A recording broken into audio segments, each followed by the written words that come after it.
Is it the right time to invest in the market? ಈ question ನಂಗೆ ತುಂಬಾ ಜನ ಕೇಳಿದ್ದಾರೆ. ಈ ವಿಡಿಯೋದಲ್ಲಿ ನಾ ಇಂಡಿಯನ್ ಮಾರ್ಕೆಟ್ ನ ಅನಲೈಸ್ ಮಾಡಿ when is the right time to invest in the Indian market ಅಂತ ಎಕ್ಸ್ಪ್ಲೇನ್ ಮಾಡ್ತೀನಿ. ಅಂಡ್ ಸಪೋರ್ಟ್ ಅಂಡ್ ರೆಸಿಸ್ಟೆನ್ಸ್ ಬಗ್ಗೆನೂ ಕ್ಲೀನ್ ಆಗಿ ಎಕ್ಸ್ಪ್ಲೇನ್ ಮಾಡಿದ್ದೀನಿ. ಈ ವಿಡಿಯೋನ ಕಂಪ್ಲೀಟ್ ಆಗಿ ನೋಡಿ. Hello everyone, welcome back to trader Kannadiga YouTube channel. ಇವತ್ತು ನಾವು ಸಪೋರ್ಟ್ ಮತ್ತೆ ರೆಸಿಸ್ಟೆನ್ಸ್ ಅಂತ ಏನಂದ್ರೆ ತಿಳಿಯೋಣ. ಸೊ ಈ ಟಾಪಿಕ್ ತುಂಬಾ ಇಂಪಾರ್ಟೆಂಟ್ ಸ್ಟಾಕ್ ಮಾರ್ಕೆಟ್ ಮತ್ತೆ ಕ್ರಿಪ್ಟೋ ಮಾರ್ಕೆಟ್ ಅಲ್ಲಿ. ಚಾರ್ಟ್ ರೀಡ್ ಮಾಡ್ಲಿಕ್ಕೆ ತುಂಬಾ ಹೆಲ್ಪ್ ಮಾಡುತ್ತೆ. ಅಂಡ್ ಈ ಕಾನ್ಸೆಪ್ಟ್ ಇಂದ ನೀವು ಈಸಿಯಾಗಿ ಚಾರ್ಟ್ ಅನ್ನ ಅನಲೈಸ್ ಮಾಡಬಹುದು. ಅಂಡ್ ನೀವೇ ಅನಲೈಸ್ ಮಾಡಿ ನೀವೇ ಟ್ರೇಡ್ ಮಾಡ್ಲಿಕ್ಕೆ ನಿಮ್ಗೆ ತುಂಬಾ ಹೆಲ್ಪ್ ಆಗುತ್ತೆ. ಸೊ ಈ ವಿಡಿಯೋನ ಫುಲ್ ತನಕ ನೋಡಿ. ಅಂಡ್ ಅರ್ಥ ಆಗಿಲ್ಲ ಅಂದ್ರೆ ಕ್ಲಿಯರ್ ಆಗಿ ಇನ್ನೊಂದ್ಸಲ ನೋಡಿ. ಸೊ ಈ ವಿಡಿಯೋನ ಸ್ಟಾರ್ಟ್ ಮಾಡೋಣ, ಬನ್ನಿ. ಸೊ ನಾನೀಗ ಟ್ರೇಡಿಂಗ್ ವ್ಯೂ ಚಾರ್ಟಲ್ಲಿ ಇದ್ದೀನಿ. ಸೊ ಟ್ರೇಡಿಂಗ್ ವ್ಯೂ ಬಗ್ಗೆ ಕ್ಲೀನಾಗಿ ಅರ್ಥ ಮಾಡಬೇಕಂದ್ರೆ ನಾನೊಂದು ವಿಡಿಯೋ ಮಾಡಿದ್ದೀನಿ ಟ್ರೇಡಿಂಗ್ ವ್ಯೂ ಬಗ್ಗೆ, ಆ ವಿಡಿಯೋನ ಹೋಗಿ ನೋಡಿ. So support and resistance, so ಒಂದು ಸಪೋರ್ಟ್ ಮತ್ತು ಒಂದು ರೆಸಿಸ್ಟೆನ್ಸ್ ಲೈನ್ ಹಾಕೋಣ. So let's think this is resistance and let's think this is support. So ನಾನು ರೆಸಿಸ್ಟೆನ್ಸ್ ಮತ್ತು ಸಪೋರ್ಟನ್ನು ಲೈನ್ ಹಾಕಿದ್ದೀನಿ. ಒಂದು ಅರ್ಥ ಮಾಡ್ಕೊಳ್ಳಿ, ಸಪೋರ್ಟಲ್ಲಿ ಯಾವತ್ತೂ ಬೈಯರ್ಸ್ ಇರ್ತಾರೆ ಆ್ಯಂಡ್ ರೆಸಿಸ್ಟೆನ್ಸಲ್ಲಿ ಯಾವತ್ತೂ ಸೆಲ್ಲರ್ಸ್ ಇರ್ತಾರೆ. ಸೊ ನಾನು ಮಾರ್ಕ್ ಮಾಡಿ ತೋರಿಸ್ತೀನಿ ನೋಡಿ. ಮಾರ್ಕೆಟ್ ಹಿಂಗೆ ಹೋಗ್ತಾ ಇದೆ ಅಂತ ತಿಳ್ಕೊಳ್ಳಿ. ಸೊ ಇದು ಎಲ್ಲಿವರೆಗೂ ಹೋಗುತ್ತೆ ಅಂದರೆ ಎಲ್ಲಿ ಸೆಲ್ಲರ್ಸ್ ಇರ್ತಾರೆ ಅಲ್ಲಿವರೆಗೂ ಹೋಗುತ್ತೆ. ಸೊ ರೆಸಿಸ್ಟೆನ್ಸಿಗೆ ಟಚ್ ಆಗಿ ಅದು ಕೆಳಗಡೆ ಬೀಳೋ ಚಾನ್ಸಸ್ ಜಾಸ್ತಿ ಇರುತ್ತೆ, ಬಿಕಾಸ್ ರೆಸಿಸ್ಟೆನ್ಸಲ್ಲಿ ಸೆಲ್ಲರ್ಸ್ ಜಾಸ್ತಿ ಇರ್ತಾರೆ. ಸೊ ಅದು ಇಲ್ಲಿ ಟಚ್ ಆಗಿ ಕೆಳಗಡೆ ಬೀಳಲಿಕ್ಕೆ ಸ್ಟಾರ್ಟ್ ಆಗುತ್ತೆ. ಆ್ಯಂಡ್ ಎಲ್ಲಿವರೆಗೂ ಕೆಳಗಡೆ ಬೀಳುತ್ತೆ ಅಂದರೆ ಸಪೋರ್ಟ್ ಒಳಗೂ ಬೀಳುತ್ತೆ. ಸೊ ಸಪೋರ್ಟಲ್ಲಿ ಬೈಯರ್ಸ್ ಇರ್ತಾರೆ ಆ್ಯಂಡ್ ಇಲ್ಲಿ ಬಿದ್ದು ಮೇಲೆ ಹೋಗ್ಲಿಕ್ಕೆ ಚಾನ್ಸಸ್ ಇರುತ್ತೆ. ಸೊ ಇಲ್ಲೊಂದು ಝೋನ್ ಕ್ರಿಯೇಟ್ ಆಗಿದೆಯಲ್ಲ, ಇಲ್ಲಿ ನೋಡಿ, ನಾ ರೆಕ್ಟ್ಯಾಂಗಲಲ್ಲಿ ಮಾಡಿ ತೋರಿಸ್ತೀನಿ. ಸೊ ನೋಡಿ, ಇಲ್ಲಿ ಬಂದು ಟಚ್ ಆಗಿ ಮೇಲೆ ಹೋಗಿದೆ, ಇಲ್ಲಿ ಟಚ್ ಆಗಿ ಮೇಲೆ ಹೋಗಿದೆ. ಸೊ ಇದನ್ನು ಸಪೋರ್ಟ್ ಝೋನ್ ಅಂತ ಕರೀತಾರೆ. ಇಲ್ಲಿ ನೋಡಿ, ಇಲ್ಲಿ ಟಚ್ ಆಗಿ ಕೆಳಗಡೆ ಬಂದಿದೆ. ಸೊ ಇದನ್ನು ರೆಸಿಸ್ಟೆನ್ಸ್ ಝೋನ್ ಅಂತ ಕರೀತಾರೆ. ಸೊ ಇನ್ನೊಂದು ಸಿನಾರಿಯೋ ಕೂಡ ಇರುತ್ತೆ. ಏನು ಮಾಡುತ್ತೆ ಅಂದರೆ ಮಾರ್ಕೆಟ್ ಈ ರೆಸಿಸ್ಟೆನ್ಸನ್ನು ರೆಸ್ಪೆಕ್ಟ್ ಮಾಡಲ್ಲ. ಅಂದರೆ ಏನಾಗುತ್ತೆ ಅಂದರೆ ಇದರಿಂದ ಮೇಲೆ ಹೋಗಿ ಪುಲ್ ಬ್ಯಾಕ್ ತಗೊಂಡು ಮತ್ತೆ ಮೇಲೆ ಹೋಗಿಬಿಡುತ್ತೆ. ಯಾಕಂದರೆ ಇಲ್ಲಿ ಬೈಯರ್ಸ್ ಸ್ಟ್ರಾಂಗ್ ಆಗಿಬಿಡ್ತಾರೆ ಆ್ಯಂಡ್ ಅದನ್ನು ಸೆಲ್ಲರ್ಸಿಗೆ ಕೆಳಗಡೆ ಪುಲ್ ಮಾಡಲಿಕ್ಕೆ ಬಿಡಲ್ಲ. ಆ್ಯಂಡ್ ಬೈಯರ್ಸ್ ತುಂಬ ಸ್ಟ್ರಾಂಗ್ ಇರೋದ್ರಿಂದ ಅದು ಮತ್ತೆ ಮೇಲ್ಗಡೆ ಹೋಗಿಬಿಡುತ್ತೆ. ಅದು ಮತ್ತೆ ಎಷ್ಟು ಮೇಲ್ಗಡೆ ಹೋಗುತ್ತೆ ಅಂದರೆ ಇನ್ನೊಂದು ರೆಸಿಸ್ಟೆನ್ಸ್ ಝೋನ್ ಇದೆ ಅಲ್ಲ, ಆ ರೆಸಿಸ್ಟೆನ್ಸ್ ಝೋನ್ ತನಕ ಮೇಲ್ಗಡೆ ಹೋಗುತ್ತೆ. ಸೊ ಅದೇ ಥರ ಸಮ್ಟೈಮ್ಸ್ ಏನಾದರೂ ಮಾರ್ಕೆಟ್ ಕೆಳಗಡೆ ಬೀಳ್ತಿದೆ ಅಂತ ತಿಳ್ಕೊಳ್ಳಿ. ಸೊ ಇಲ್ಲಿಂದ ಕೆಳಗಡೆ ಬೀಳ್ತಿದೆ ಅಂತ ತಿಳ್ಕೊಳ್ಳಿ.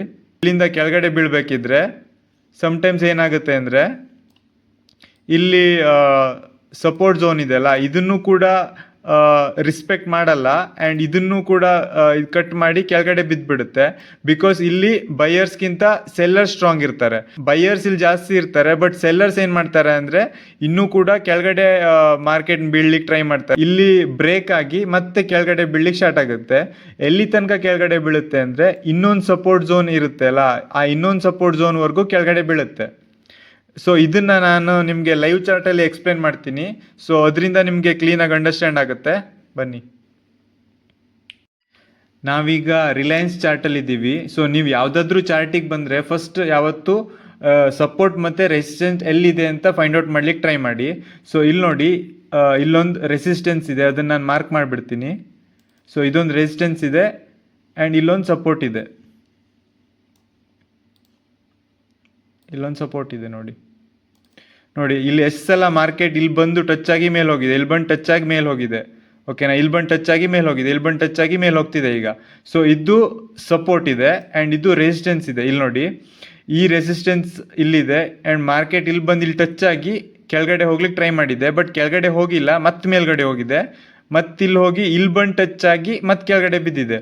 ಸೊ ನಾ ಹೇಳಿದ್ದಂಗೆ ಒಂದೊಂದು ಸಲ ಅದು ರೆಸಿಸ್ಟೆನ್ಸನ್ನು ಬ್ರೇಕ್ ಮಾಡಿದಾಗ ಅದು ಎಲ್ಲಿ ತನಕ ಹೋಗುತ್ತೆ ಅಂದರೆ ನೆಕ್ಸ್ಟ್ ರೆಸಿಸ್ಟೆನ್ಸ್ ಎಲ್ಲಿದೆ ಅಲ್ಲಿ ತನಕ ಹೋಗುತ್ತೆ. ಸೊ ನಾವು ಕ್ಲೀನಾಗಿ ಝೂಮ್ ಔಟ್ ಮಾಡಿದಾಗ ಇಲ್ಲಿ ನೋಡಿ, ಇಲ್ಲಿ ಇನ್ನೊಂದು ರೆಸಿಸ್ಟೆನ್ಸ್ ಇತ್ತು. ಸೊ ಇಲ್ಲೊಂದು ಕ್ಲೀನಾಗಿ ಝೂಮ್ ಔಟ್ ಮಾಡಿದಾಗ ಗೊತ್ತಾಗುತ್ತೆ, ಈ ರೆಸಿಸ್ಟೆನ್ಸಿಗೆ ಟಚ್ ಆಗಿ ಮತ್ತೆ ಕೆಳಗಡೆ ಕ್ಲೀನಾಗಿ ಮತ್ತೆ ಸಪೋರ್ಟಿಗೆ ಬಂದು ಬಿದ್ದಿದೆ, ಓಕೆನಾ. ಸೊ ಈಗ ನೋಡಿ, ಇಲ್ಲಿ ಸಪೋರ್ಟಿಗೆ ಬಿದ್ದು ಮೇಲೆ ಹೋಗ್ತಿದೆ. ಈಗ ನೆಕ್ಸ್ಟ್ ಏನಾದರೂ ಕೆಳಗಡೆ ಬಿದ್ದರೆ ಇದನ್ನು ಕ್ಲೀನಾಗಿ ಬ್ರೇಕ್ ಮಾಡಿದ್ರೆ ಏನರ್ಥ ಅಂದರೆ ಅದು ನೆಕ್ಸ್ಟ್ ಸಪೋರ್ಟ್ ಝೋನ್ ಎಲ್ಲಿದೆ ಅಲ್ಲಿಗೆ ಹೋಗ್ಬೋದು ಅಂತ ಅರ್ಥ. ನೋಡಿ, ನಾನು ಇಲ್ಲಿ ಸಪೋರ್ಟ್ ಝೋನನ್ನು ಮಾರ್ಕ್ ಮಾಡಿ ಇಟ್ಟಿದ್ದೀನಿ, ಈ ಝೋನನ್ನು. ಸೊ ಅದು ಈಗ ರಿಲಯನ್ಸ್ ಏನಾದರೂ 1400 ರುಪೀಸ್ ಇದೆ, 1400 ಇಂದ ಕ್ಲೀನಾಗಿ 1300 ಬಿದ್ದುಬಿಟ್ರೆ ಅದು ನೆಕ್ಸ್ಟ್ ಎಲ್ಲಿ ಬೀಳುತ್ತೆ ಅಂದರೆ 1000 150 ಆ ರೇಂಜಿಗೆ ಬಂದು ಬಿದ್ದುಬಿಡುತ್ತೆ. ಸೊ ಇಲ್ಲಿಂದ ಬಿದ್ದು ಮತ್ತೆ ಮೇಲೆ ಹೋಗೋ ಚಾನ್ಸಸ್ ಜಾಸ್ತಿ ಇರುತ್ತೆ. ತುಂಬ ಜನ ಕೇಳ್ತಿದ್ರು ಇಂಡಿಯನ್ ಮಾರ್ಕೆಟ್ ಏನೀಗ ಮೇಲೆ ಹೋಗ್ಬೋದಾ ಕೆಳಗಡೆ ಹೋಗ್ಬೋದಾ ಅಂತ. ಸೊ ನಾನೀಗ ನಿಫ್ಟಿ ಚಾರ್ಟಿಗೆ ಬಂದಿದ್ದೀನಿ. ಸೊ ಅದನ್ನು ಎನಲೈಸ್ ಮಾಡುವ ಬನ್ನಿ. ಸೊ ನಿಫ್ಟಿ ಚಾರ್ಟನ್ನು ಎನಲೈಸ್ ಮಾಡುವ ಬನ್ನಿ. ಫಸ್ಟ್ ಈಗ ರೆಸಿಸ್ಟೆನ್ಸ್ ಮತ್ತು ಸಪೋರ್ಟ್ ಝೋನನ್ನು ಎನಲೈಸ್ ಮಾಡುವ. ಸೊ ನೋಡಿ, ಇಲ್ಲಿ ಒಂದು ಕ್ಲೀನಾಗಿ ರೆಸಿಸ್ಟೆನ್ಸ್ ಝೋನ್ ಕಾಣ್ತಿದೆ, ಅದನ್ನು ಫಸ್ಟ್ ಮಾರ್ಕ್ ಮಾಡುವ. ಆ್ಯಂಡ್ ಇಲ್ಲಿ ನೋಡಿ, ಇಲ್ಲಿ ಸಪೋರ್ಟ್ ಝೋನ್ ಕಾಣ್ತಿದೆ. ಇದನ್ನು ನಾನು ಹೇಗೆ ಹಾಕಿದೆ ಅಂತ ನಿಮ್ಗೆ ಗೊತ್ತಿರುತ್ತೆ. ಇಲ್ಲಿ ನೋಡಿ, ಮಾರ್ಕೆಟ್ ಇಲ್ಲಿ ಹೋಗಿ ಟಚ್ ಆಗಿ ಕೆಳಗಡೆ ಬಿದ್ದಿದೆ, ಇಲ್ಲಿ ಹೋಗಿ ಟಚ್ ಆಗಿ ಕೆಳಗಡೆ ಬಿದ್ದಿದೆ, ಇಲ್ಲಿ ಹೋಗಿ ಟಚ್ ಆಗಿ ಕೆಳಗಡೆ ಬಿದ್ದಿದೆ. ಸೊ ಇದು ತುಂಬ ಸ್ಟ್ರಾಂಗ್ ರೆಸಿಸ್ಟೆನ್ಸ್ ಝೋನ್ ಇದೆ. ಆ್ಯಂಡ್ ಇದು ಕೂಡ ಸ್ಟ್ರಾಂಗ್ ಸಪೋರ್ಟ್ ಝೋನ್ ಇದೆ. ಬಿಕಾಸ್ ಇಲ್ಲಿ ನೋಡಿ 3-4 ಸಲ ಹೋಗಿ ಇಲ್ಲಿ ಟಚ್ ಆಗಿ ಮೇಲೆ ಹೋಗಿದೆ. ಸೊ ಈಗ ನಿಫ್ಟಿ 50 ಏನಿದೆ ಅಂದರೆ ಸಪೋರ್ಟ್ ಝೋನಲ್ಲಿದೆ. ಓಕೆನಾ? ಈ ಸಪೋರ್ಟ್ ಝೋನಿಗೆ ಟಚ್ ಆಗಿ ಮೇಲ್ಗಡೆ ಹೋದರೆ ಅದು ಎಲ್ಲಿ ತನಕ ಹೋಗ್ಬೋದು ಅಂದರೆ 26,300 ತನಕ ಹೋಗ್ಬೋದು. ಬಟ್ ಏನಾದರೂ ಈ ಸಪೋರ್ಟನ್ನು ಬ್ರೇಕ್ ಮಾಡಿ ಕೆಳಗಡೆ ಬಿತ್ತು ಅಂತ ಅಂದರೆ ನೆಕ್ಸ್ಟ್ ಸಪೋರ್ಟ್ ಎಲ್ಲಿದೆ ಅಲ್ಲಿ ತನಕ ಹೋಗ್ಬೋದು. ಸೊ ನೋಡಿ, ಇದು ಕೂಡ ಒಂದು ಸಪೋರ್ಟ್ ಆಗ್ಬೋದು. ಓಕೆನಾ? ಈ ಸಪೋರ್ಟ್ ಝೋನನ್ನು ಬ್ರೇಕ್ ಮಾಡ್ತು ಅಂದರೆ ಇಲ್ಲೊಂದು ಸಪೋರ್ಟ್ ಇದೆ.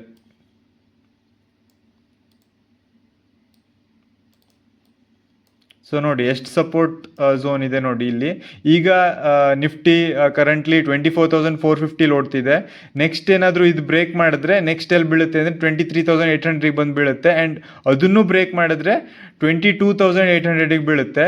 ಸೊ ಈಗ ನಾವು ಕ್ಲೀನಾಗಿ ಝೂಮ್ ಔಟ್ ಮಾಡಿ ಕ್ಲೀನಾಗಿ ಅಬ್ಸರ್ವ್ ಮಾಡಿದ್ರೆ ನಮಗೆ ಸ್ಟ್ರಾಂಗ್ ಆದ ಸಪೋರ್ಟ್ ಝೋನ್ ಎಲ್ಲಿದೆ ಅಂತ ಗೊತ್ತಾಗುತ್ತೆ. ಇದನ್ನ ಝೋನ್ ರೆಕ್ಟ್ಯಾಂಗಲ್ ಆಗಿ ಇದು ಮಾಡ್ತೀನಿ. ಇಲ್ಲಿ ನೋಡಿ, ಒಂದು ಸ್ಟ್ರಾಂಗ್ ಆಗಿ ಸಪೋರ್ಟ್ ಝೋನ್ ಇದೆ. ಸೊ ಮಾರ್ಕೆಟ್ ಬಿದ್ದು 21,500 ಸಮಥಿಂಗ್ ಬಿದ್ದರೆ ಇದು ಸ್ಟ್ರಾಂಗ್ ಸಪೋರ್ಟ್ ಝೋನ್ ಆಗಿರೋದ್ರಿಂದ ಇಲ್ಲಿಂದ ಮೇಲ್ಗಡೆ ಹೋಗೋ. ಸೊ ತುಂಬ ಜನ ಕೇಳ್ತಿದ್ರು ಈಗ ಮಾರ್ಕೆಟ್ ಆಲ್ರೆಡಿ ತುಂಬ ಬಿದ್ದಿದೆ, ಬೈ ಮಾಡ್ಬೋದಾ ಅಂತ. ಸೊ ನನ್ನ ಪ್ರಕಾರ ಮಾರ್ಕೆಟ್ ಕೆಳಗಡೆ ಬಿದ್ದರೆ ತುಂಬ ಕೆಳಗಡೆ ಬೀಳೋ ಚಾನ್ಸಸ್ ಇದೆ. So this is not at all the time to buy and start investing in Indian market. ನೋಡಿ, ಇಲ್ಲಿಂದ ಬದ್ದು 21,500 ಅದು ಬಿದ್ದ ಮೇಲೆ ನೀವು ಬೈ ಮಾಡ್ಲಿಕ್ಕೆ ಸ್ಟಾರ್ಟ್ ಮಾಡ್ಬೋದು. So this is how we analyse charts. So ಇದರಲ್ಲಿ ಏನಾದರೂ ನಿಮ್ಗೆ ಡೌಟ್ ಇದ್ರೆ ವಿಡಿಯೋನ ಇನ್ನೊಂದ್ಸಲ ನೋಡಿ, ಕ್ಲಿಯರ್ ಆಗಿ ಅರ್ಥ ಆಗಿಲ್ಲ ಅಂದರೆ. ಆ್ಯಂಡ್ ಡೌಟ್ಸ್ ಏನಾದರೂ ಇದ್ರೆ ಕಮೆಂಟ್ಸ್ ಮಾಡಿ, ನಾನು ಖಂಡಿತ ರಿಪ್ಲೈ ಮಾಡ್ತೇನೆ. ಈಗ ನಿಮಗೆ ಸಪೋರ್ಟ್ ಮತ್ತೆ ರೆಸಿಸ್ಟೆನ್ಸ್ ಅಂತ ಅಂದ್ರೆ ಏನಂದ್ರೆ ಅರ್ಥ ಆಗಿರುತ್ತೆ. ಸೊ ಅರ್ಥ ಆಗಿಲ್ಲ ಅಂದ್ರೆ ಇನ್ನೊಂದ್ಸಲ ವಿಡಿಯೋ ನೋಡಿ ಅಂಡ್ ಕಂಪ್ಲೀಟ್ ಆಗಿ ಅರ್ಥ ಮಾಡ್ಕೊಳ್ಳಿ. ಅಂಡ್ ನಾ ಹೇಳಿದ್ದನ್ನ ಲೈವ್ ಚಾರ್ಟ್ ಬೇರೆ ಯಾವ್ದಾದ್ರು ಸ್ಟಾಕಿಗೆ ಹೋಗಿ ಅದನ್ನ ಎನಲೈಸ್ ಮಾಡ್ಲಿಕ್ಕೆ ಟ್ರೈ ಮಾಡಿ. ಅಂಡ್ ನಿಮ್ಗೆ ಅದು ಕ್ಲೀನ್ ಆಗಿ ಅರ್ಥ ಆಗುತ್ತೆ. ಈಗ ನಿಮ್ಗೆ ನೆಕ್ಸ್ಟ್ ಯಾವ್ದಾದ್ರು ಸ್ಟಾಕ್ ಬೈ ಮಾಡ್ಲಿಕ್ಕಿದ್ರೆ ಸಪೋರ್ಟ್ ಮತ್ತೆ ರೆಸಿಸ್ಟೆನ್ಸ್ ಝೋನ್ ಅನ್ನ ಮಾರ್ಕ್ ಮಾಡಿಡಿ. ಸೊ ದಟ್ ಅದು ಸಪೋರ್ಟ್ ಆರ್ ರೆಸಿಸ್ಟೆನ್ಸ್ ಝೋನಿಗೆ ಬಂದಾಗ ನಿಮ್ಗೆ ಗೊತ್ತಾಗುತ್ತೆ ಬೈ ಆರ್ ಸೆಲ್ ಮಾಡಬೇಕು ಅಂತ. ಸೊ ಇದು ನಿಮಗೆ ತುಂಬಾ ಹೆಲ್ಪ್ ಆಗಿದೆ ಅಂತ ತಿಳ್ಕೊಂತೀನಿ. ಸೊ ಇದೇ ತರ ವಿಡಿಯೋಸ್ಗೆ ಸಬ್ಸ್ಕ್ರೈಬ್ ಮಾಡಿ ಅಂಡ್ ನಿಮ್ಮ ಫ್ರೆಂಡ್ಸಿಗೂ ಈ ವಿಡಿಯೋನ ಶೇರ್ ಮಾಡಿ. Thank you.